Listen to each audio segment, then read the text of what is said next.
Tudo começou em 2010, em um evento político em São Paulo. Na época, eu era um jovem assessor, cheio de ideais e sonhos de mudar o país. Trabalhava para um deputado de pouca expressão, mas que tinha conexões importantes. Foi nesse evento que conheci Silva, um nome fictício para o homem que, anos mais tarde, se tornaria o presidente do Brasil. Silva já era uma figura conhecida no meio político. Carismático, com um discurso fácil e uma habilidade incrível de conquistar as pessoas, ele parecia ter um imã que atraía aliados e admiradores. Naquele dia, ele estava cercado por uma multidão de apoiadores, mas, por algum motivo, ele me notou. Talvez tenha sido algo no meu olhar, ou talvez ele já soubesse que eu poderia ser útil no futuro.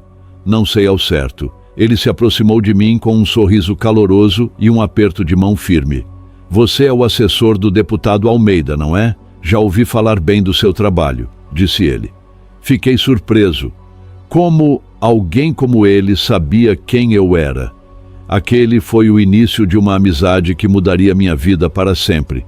Meu nome é Daniel, e eu sempre acreditei que a política poderia ser uma força para o bem.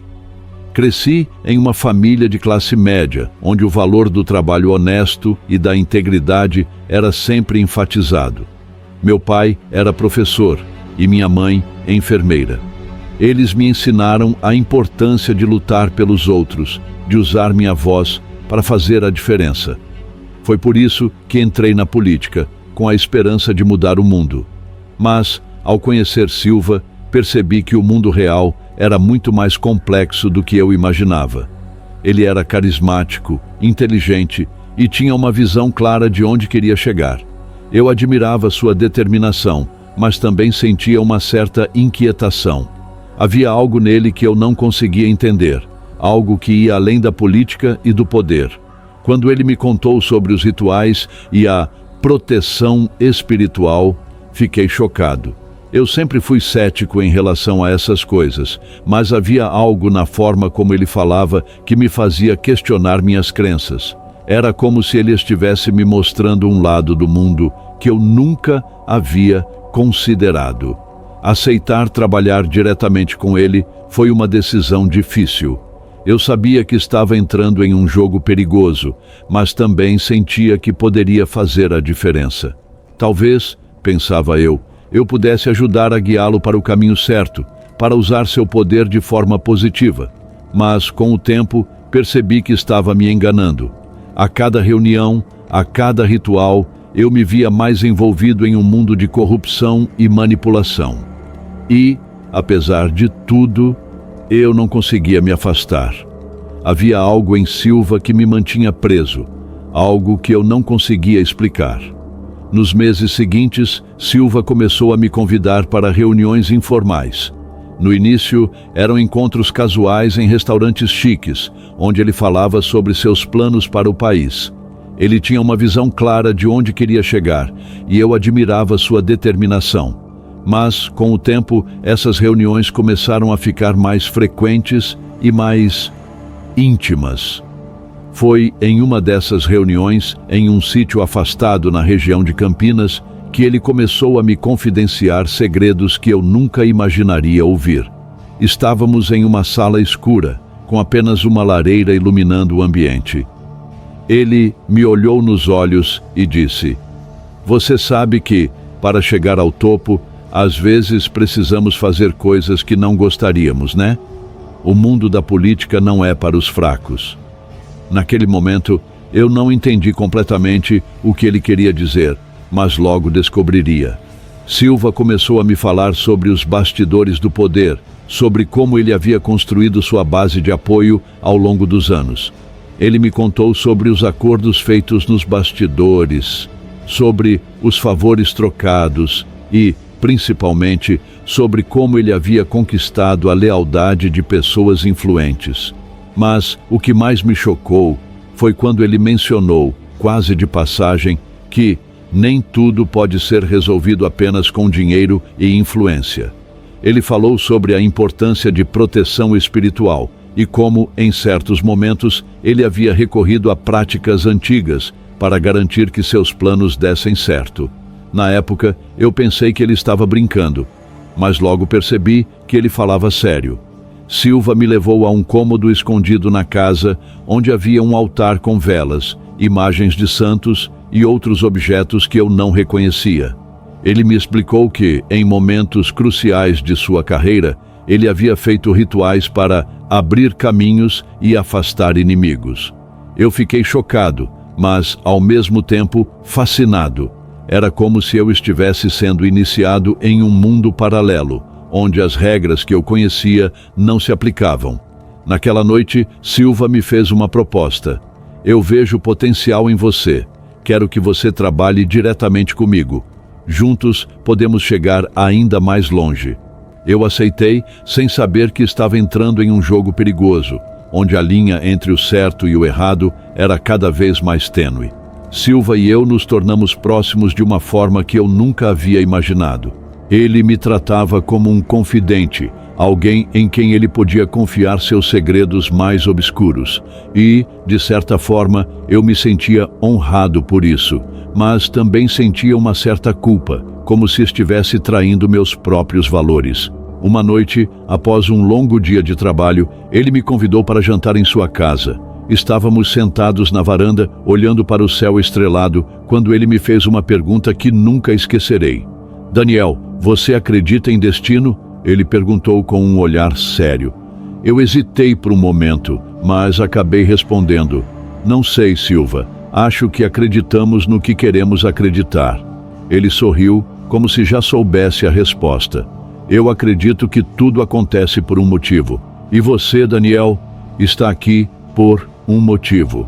Você é diferente dos outros. Eu vejo algo em você, algo que pode nos levar ainda mais longe. Aquela conversa me marcou profundamente. Eu sentia que estava sendo puxado para um mundo que eu não entendia completamente, mas que também me fascinava. Silva tinha uma maneira de fazer as pessoas se sentirem especiais, de fazê-las acreditar que poderiam fazer parte de algo maior. Mas, ao mesmo tempo, eu sabia que havia um preço a ser pago. E, com o tempo, percebi que eu estava disposto a pagar esse preço, não importa o custo. Depois que aceitei o convite para trabalhar diretamente com Silva, minha vida mudou completamente. De um simples assessor, eu me tornei parte de um círculo íntimo de pessoas que moviam os fios por trás dos bastidores da política brasileira. E foi aí que comecei a ver o verdadeiro rosto do poder. Um rosto que, confesso, me assustou e me fez questionar tudo em que acreditava. Silva não era apenas um político habilidoso, ele era um mestre em manipulação. Ele sabia como conquistar aliados, como neutralizar inimigos e, acima de tudo, como usar o sistema a seu favor. E o sistema, pessoal, é muito mais podre do que qualquer um de nós pode imaginar. Mas o que mais me perturbava era a naturalidade com que ele operava, como se tudo aquilo fosse apenas parte de um jogo. Uma das primeiras coisas que testemunhei foi como Silva lidava com a Câmara dos Deputados. Ele tinha uma rede de contatos que ia muito além dos partidos políticos. Era comum ver deputados de diferentes siglas se reunindo em seu gabinete, onde acordos eram feitos longe dos olhos do público. Dinheiro, cargos, emendas parlamentares. Tudo era negociado como se fosse uma mercadoria. E eu estava lá, sentado em um canto, observando tudo com um nó na garganta. Lembro-me de uma reunião específica, onde Silva estava tentando aprovar um projeto de lei que beneficiaria um grupo de empresários que o apoiavam. O projeto era polêmico e enfrentava resistência até mesmo dentro de sua própria base aliada. Foi então que ele decidiu conversar com alguns deputados. Ele me levou a um restaurante luxuoso em Brasília, onde encontramos 3 deputados influentes. Durante o jantar, Silva foi direto ao ponto. Eu preciso que vocês apoiem esse projeto. Em troca, posso garantir que suas emendas sejam aprovadas e que seus aliados sejam nomeados para cargos estratégicos. Um dos deputados hesitou, mas Silva não perdeu tempo. Ele pegou um envelope grosso e o deslizou pela mesa. Isso é só um adiantamento, disse ele com um sorriso. O deputado pegou o envelope e concordou imediatamente. Naquele momento, eu senti um frio na espinha. Era como se o chão tivesse sumido debaixo dos meus pés. Eu sabia que a corrupção existia, mas ver tudo aquilo acontecer diante dos meus olhos era diferente. Era real, era sujo, e eu estava ali, participando, mesmo que apenas como um observador. Mas o que mais me incomodava era a minha própria reação. Eu não fiz nada, não falei nada. Apenas fiquei ali, sentado, como se fosse normal. E, no fundo, isso me assustava.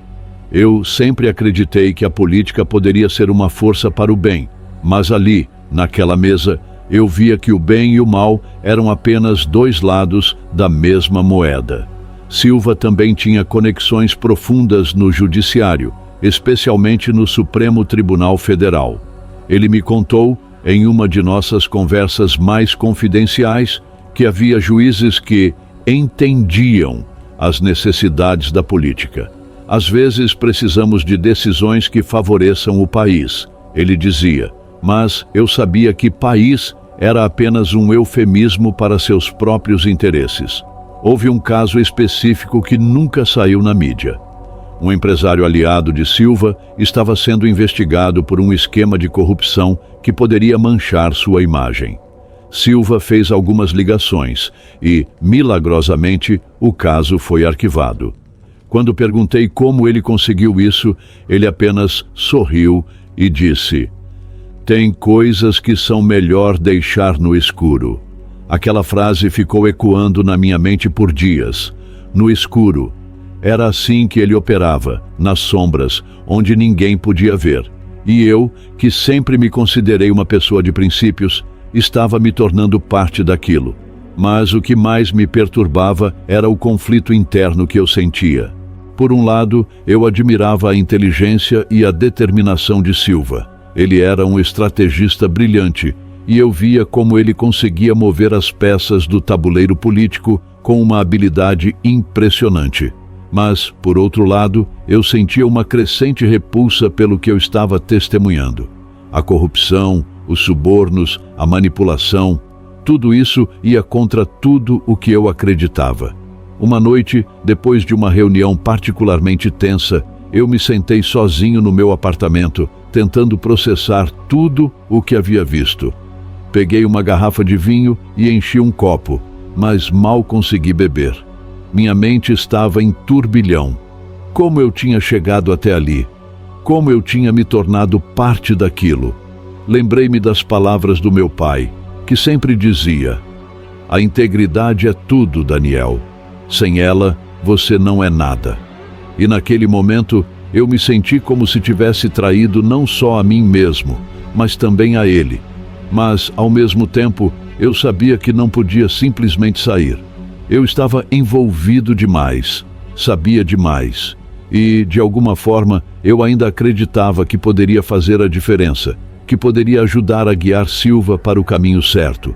Era uma ilusão, eu sei, mas era o que me mantinha seguindo em frente. Silva, por sua vez, parecia não ter nenhum conflito interno. Ele agia com uma frieza que me assustava. Para ele, tudo era apenas um jogo, e ele estava disposto a fazer o que fosse necessário para vencer. E eu, que sempre me considerei um idealista, estava me tornando cada vez mais cínico. Mas, no fundo, eu sabia que havia um limite. Um limite que, se cruzado, me faria perder completamente a mim mesmo. E, naquela noite, enquanto olhava para o céu estrelado pela janela do meu apartamento, eu me perguntei se eu já não tinha cruzado esse limite há muito tempo. A eleição presidencial de 2022 foi um marco na história política do Brasil. Para Silva, era a chance de consolidar seu poder e alcançar o cargo mais alto do país. Mas, para isso, ele sabia que precisaria de muito mais do que discursos e promessas. Ele precisava de uma máquina bem oleada, movida a dinheiro, influência e, em alguns casos, práticas que iam além do convencional. Um dos primeiros desafios foi arrecadar e gerenciar o dinheiro necessário para financiar a campanha. Como vocês sabem, doações oficiais têm limites e precisam ser declaradas, mas Silva não queria se prender a essas regras. Ele precisava de dinheiro livre, que pudesse ser usado sem deixar rastros. Foi aí que entrou em cena uma rede de empresários aliados, muitos deles envolvidos em contratos públicos e obras superfaturadas.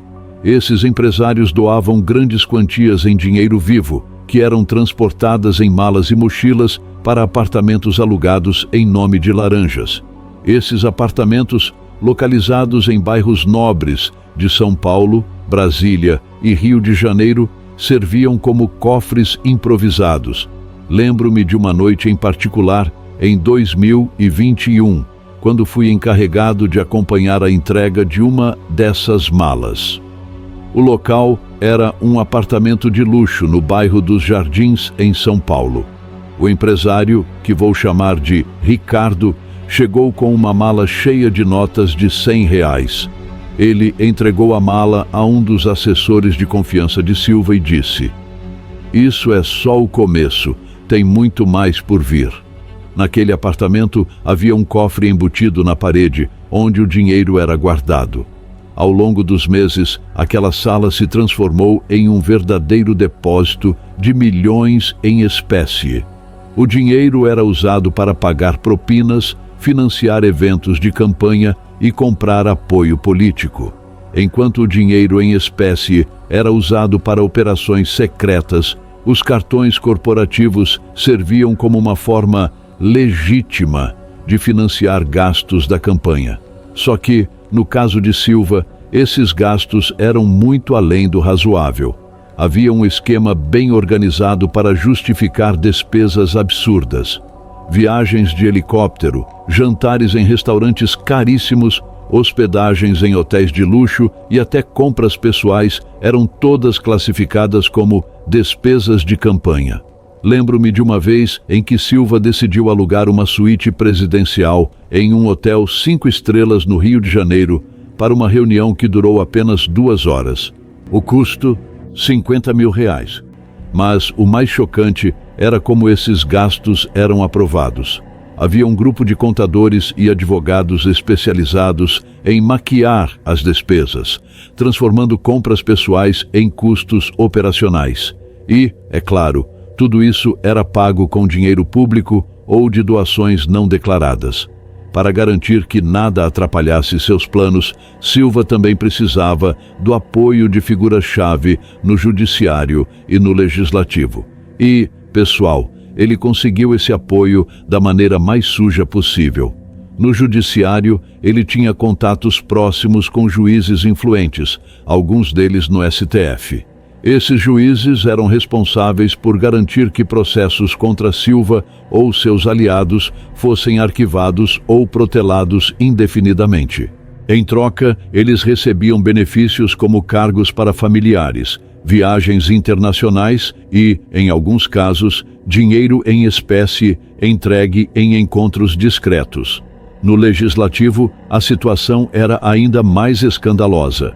Silva mantinha uma rede de deputados e senadores que votavam a favor de seus interesses em troca de emendas parlamentares, cargos em estatais e até mesmo dinheiro direto. Lembro-me de uma reunião em que um deputado, que vou chamar de Marcos, exigiu R$2 milhões para apoiar um projeto de lei que beneficiaria um dos empresários aliados de Silva. O dinheiro foi entregue em uma mala, em um estacionamento de um shopping center em Brasília. E não podemos esquecer dos governadores. Silva tinha acordos com vários governadores de estados estratégicos, que garantiam apoio político em troca de verbas federais e obras superfaturadas. Um desses governadores, que vou chamar de Fernando, chegou a receber R$10 milhões em dinheiro vivo, entregue em malas, para financiar sua campanha de reeleição. Em troca, ele garantiu que seu estado seria uma fortaleza eleitoral para Silva. Além de todo o esquema de corrupção, Silva também investiu pesado em uma estratégia de campanha que incluía a manipulação da mídia. Ele tinha jornalistas e influenciadores em seu bolso, que publicavam matérias favoráveis e atacavam seus adversários sem piedade. Havia um esquema bem organizado para pagar esses profissionais. Alguns recebiam dinheiro em espécie, entregue em encontros discretos, enquanto outros eram presenteados com carros, imóveis e até viagens internacionais. Lembro-me de uma vez em que um famoso jornalista político recebeu um apartamento em Miami como presente por sua cobertura favorável a Silva. Além disso, Silva também usava redes de bots e perfis falsos nas redes sociais para espalhar fake news e descredibilizar seus oponentes.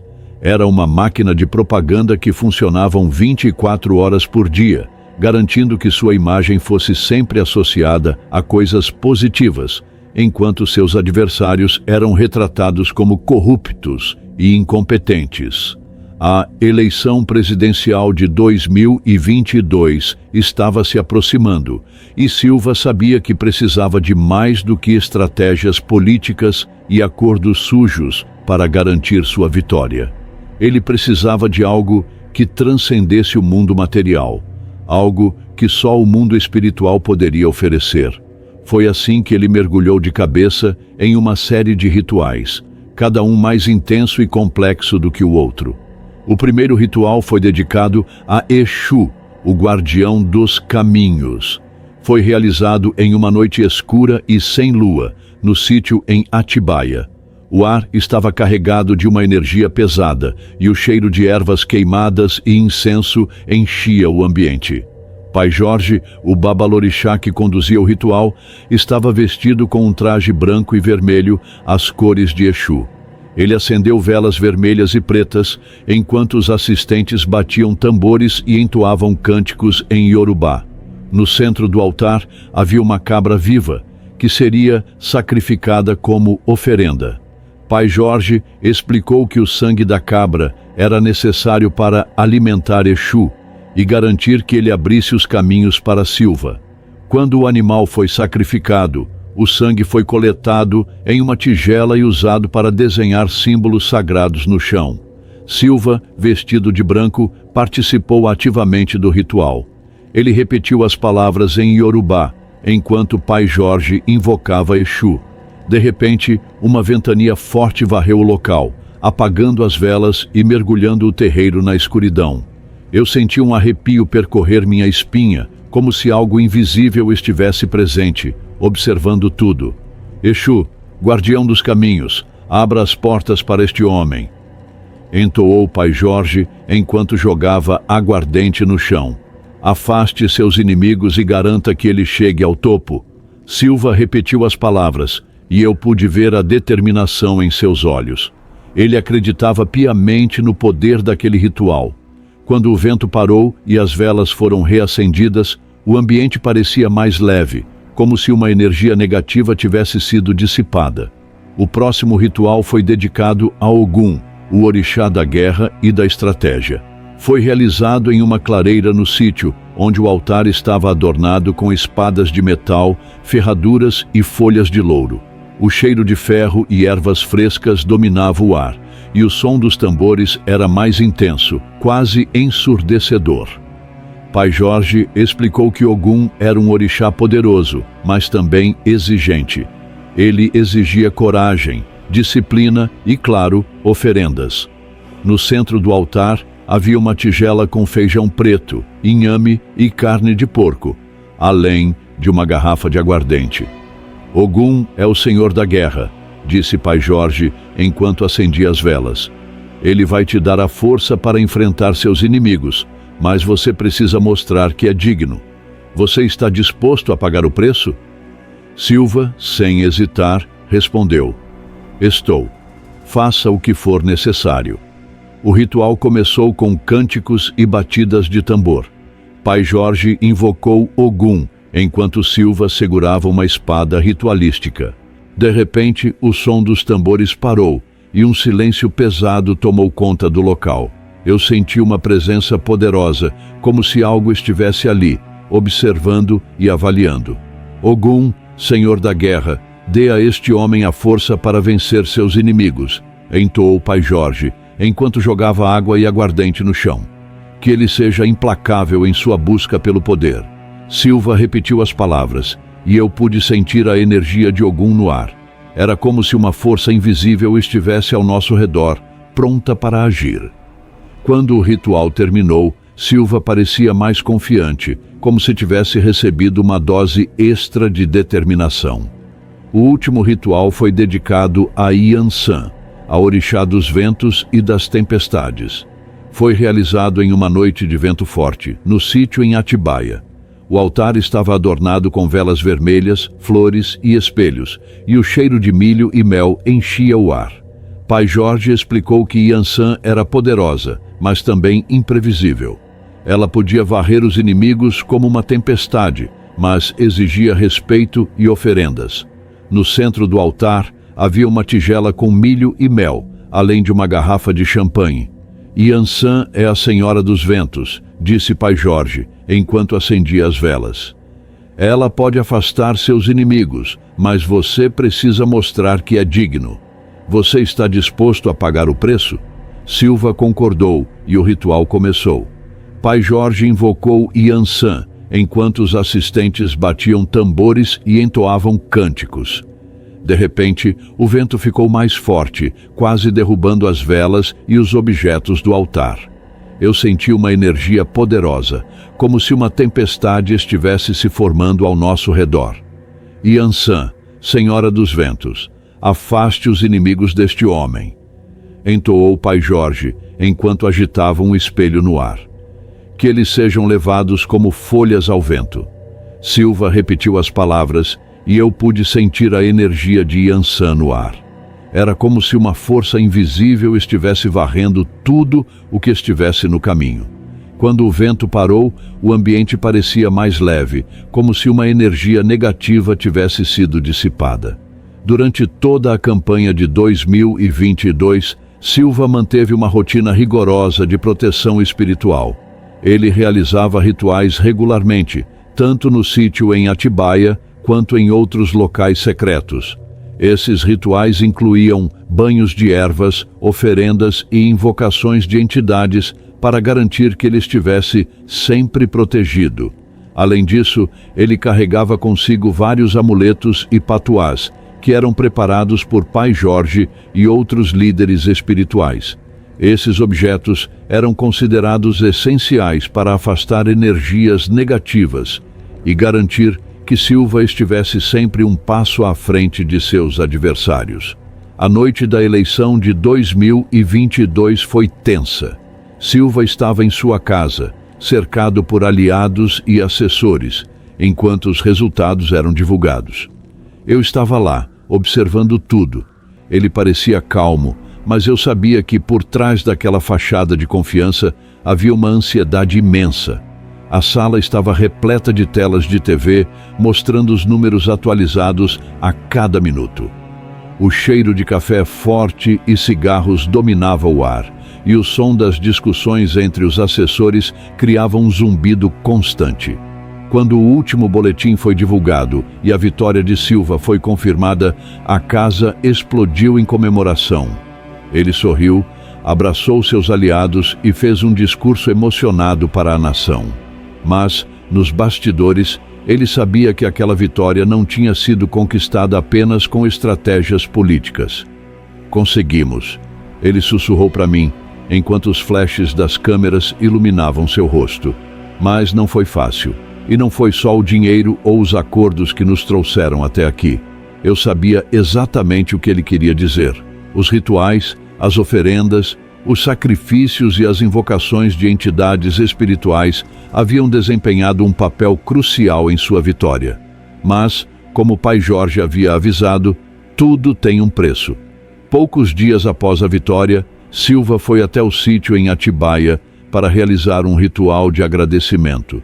Pai Jorge estava lá, preparando o altar com velas, frutas e 13 cabras, 13 galinhas pretas e 13 cabeças de porco para o sacrifício. O ar estava pesado, carregado de uma energia que parecia sussurrar segredos antigos. Você cumpriu sua parte, disse Pai Jorge, enquanto acendia as velas. Agora é hora de agradecer e garantir que as entidades continuem ao seu lado. Silva participou do ritual com a mesma devoção de antes. Ele repetiu as palavras em Yorubá, fez as oferendas e agradeceu a Exu, Ogum e Yansan por sua vitória. Mas, no fundo, eu sabia que ele estava preocupado. O poder espiritual que ele havia invocado era poderoso, mas também imprevisível. Quando o último sacrifício foi realizado, uma ventania forte varreu o local, apagando as velas e mergulhando o terreiro na escuridão. Eu senti um arrepio percorrer minha espinha, como se algo invisível estivesse presente, observando tudo. "Eles estão aqui", sussurrou Pai Jorge, com um tom de voz que eu nunca havia ouvido antes. "Eles vieram cobrar o que lhes é devido." Silva olhou para mim, e pela primeira vez vi medo em seus olhos. Ele sabia que havia aberto portas que não poderiam ser fechadas tão facilmente. Nos meses seguintes, Silva assumiu a presidência com grandes promessas e um plano ambicioso para o país. Ele usou sua influência para implementar políticas e projetos que, em teoria, beneficiariam a nação. Mas, nos bastidores, o mundo espiritual continuava a desempenhar um papel crucial em sua vida. Ele mantinha uma rotina rigorosa de proteção espiritual, realizando rituais regularmente e carregando consigo os amuletos e patuás preparados por Pai Jorge. Mas, com o tempo, começaram a acontecer coisas estranhas. Silva começou a ter visões perturbadoras. Ele me contou que via sombras se movendo nos cantos de sua visão, ouvindo sussurros em línguas que não conseguia entender. Às vezes, ele acordava no meio da noite, suando frio, com a sensação de que algo estava observando ele. "Eles estão me cobrando, Daniel", ele me disse em uma de nossas conversas. Eu não sei o que fazer. Eu não sabia como ajudá-lo. Eu também estava assustado. Havia algo no ar, uma energia pesada que parecia seguir Silva onde quer que ele fosse. Um ano após sua vitória, Silva realizou um último ritual no sítio em Atibaia. Desta vez, ele estava sozinho, sem Pai Jorge ou qualquer outro líder espiritual. Ele me pediu para acompanhá-lo, mas eu recusei. Algo em mim me dizia que eu não deveria estar lá. No dia seguinte, Silva foi encontrado inconsciente no sítio. Ele estava cercado por velas apagadas e os restos de um ritual interrompido. Quando ele acordou, não era mais o mesmo. Seus olhos estavam vazios, e ele parecia ter envelhecido 10 anos em uma única noite. "Eles levaram algo de mim", ele sussurrou, com uma voz rouca e quebrada. "Algo que eu nunca vou recuperar." Silva continuou a governar o país, mas sua presença era apenas uma sombra do que ele havia sido. Ele parecia estar sempre distante, como se parte dele tivesse sido levada para outro lugar. Eu me afastei de Silva após aquela noite. Eu sabia que o preço do poder espiritual era alto, mas nunca imaginei que seria tão devastador. Até hoje, eu me pergunto o que realmente aconteceu naquela noite no sítio em Atibaia. E, às vezes, quando estou sozinho no escuro, eu sinto como se algo estivesse me observando, esperando o momento certo para cobrar seu preço.